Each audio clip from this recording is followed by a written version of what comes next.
एक परिवार समुद्र में 7 दिन और 7 रातों तक भटकता रहा। हर दिन केवल कच्ची मछली खाकर भूख मिटाता था। उस दिन आदमी वास्तव में सहन नहीं कर सका, इसलिए उसने अपने छोटे बेटे पर हमला करने का निर्णय लिया। जैसे ही उसने अपना हाथ बढ़ाया, अन्ना ने पीछे से उस आदमी को खत्म कर दिया और फिर उसे समुद्र में फेंक दिया, जिससे शार्क को खिला दिया। आने वाले दिनों में अन्ना 2 बच्चों के साथ समुद्र में भटकती रही। जब वे लगभग हार मानने वाले थे तो अन्ना ने अचानक देखा कि सामने एक छोटा द्वीप दिखाई दे रहा है। जल्दी ही उनकी छोटी नाव को समुद्री लहरों ने किनारे पर धकेल दिया। अन्ना ने जल्दी से उपयोगी चीजें द्वीप पर ले जाईं। इसके बाद उसने एक नारियल पाया और उपकरणों का उपयोग करके बच्चों को कुछ नारियल पानी पिलाया। फिर नाव की पाल लेकर एक साधारण छतरी बनाई। इस समय उन्हें सबसे ज्यादा जरूरत ताजे पानी की थी। अन्ना ने जल्दी ही एक छोटी सी धारा खोज ली और नदी के किनारे केले, तरो जैसे अन्य खाद्य पदार्थ भी पाए। हालांकि जब वह खाने पीने की चीजें खोजने की खुशी मना रही थी, तभी अचानक आसमान में काले बादल छा गए और एक भारी बारिश आ गई। पहले से बनाए गए अस्थायी तंबू इस बारिश को सहन नहीं कर सके और मजबूरी में अन्ना ने 2 बच्चों को कंबल से ढक दिया, जबकि वह खुद बाहर रही। बारिश में भीगना। भारी बारिश जल्दी आई और जल्दी चली गई। बारिश के बाद जब मौसम साफ हुआ तो अन्ना को एहसास हुआ कि उन्हें एक नया आश्रय ढूंढना होगा। वो बच्चों को लेकर वर्षावन पार करके दूसरी तरफ के समुद्र तट पर पहुंची। अन्ना ने जैसे ही मुड़कर देखा तो पाया कि वहाँ एक मौजूद है। लकड़ी के बने घर को देखकर वे तुरंत उत्साहित होकर अंदर आ गए। यह जगह भले ही जर्जर दिख रही थी, लेकिन थोड़ी सफाई के बाद यह एक अच्छा आश्रय स्थल बन सकता था। अन्ना ने सूखी लकड़ियों को छोटे द्वीप की ऊंचाई पर रखा ताकि अगर कोई जहाज गुजरे तो वे तुरंत मदद के लिए संकेत भेज सकें।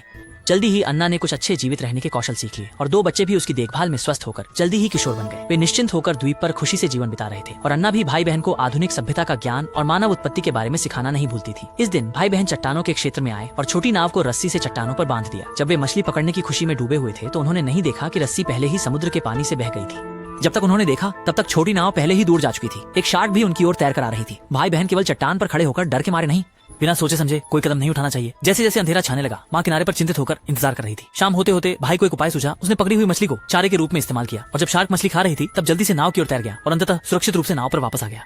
दोनों बच्चों के वापस आने का मुश्किल से इंतजार करने वाली अन्ना ने एक बार फिर भाई बहन को चेतावनी दी कि अंधेरा होने के बाद उन्हें आश्रय स्थल पर लौटना होगा, क्योंकि यहाँ की रातें बहुत खतरनाक है। अगले दिन छोटे द्वीप पर फिर से एक भारी बारिश आई और लकड़ी के घर की छत आखिरकार सहन नहीं कर पाई और उसमें एक बड़ा छेद हो गया। अन्ना ने भारी बारिश के बीच उस छेद को ठीक किया।但也就是因为这场暴雨，让安娜染上了风旱。由于没有医疗条件，她的病情每况日下。她知道自己的时日已经不多，于是，在临终前给自己选了一块风水宝地。虽然哥哥并不是安娜亲生的，但这几年她早就将对方当成了亲生骨肉。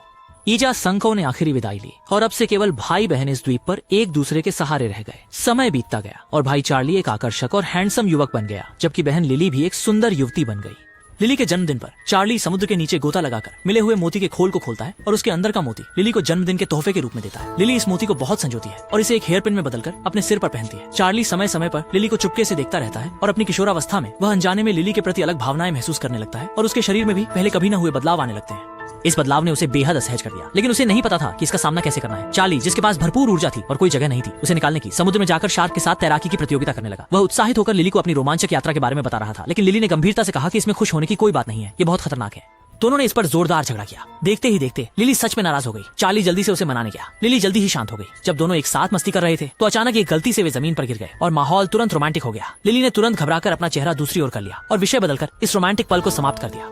उस दिन लिली सुबह उठी और देखा कि चादर पर खून का धब्बा है, जिससे वह बहुत डर गई, लेकिन जल्दी ही उसने खुद को शांत किया। उसे अपनी माँ की कही बात याद आई कि यह खून का धब्बा इस बात का संकेत है कि वह अब एक छोटी लड़की नहीं रही।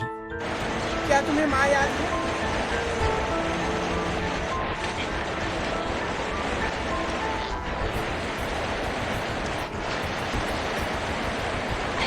क्या मैं एक महिला बन गई हूँ?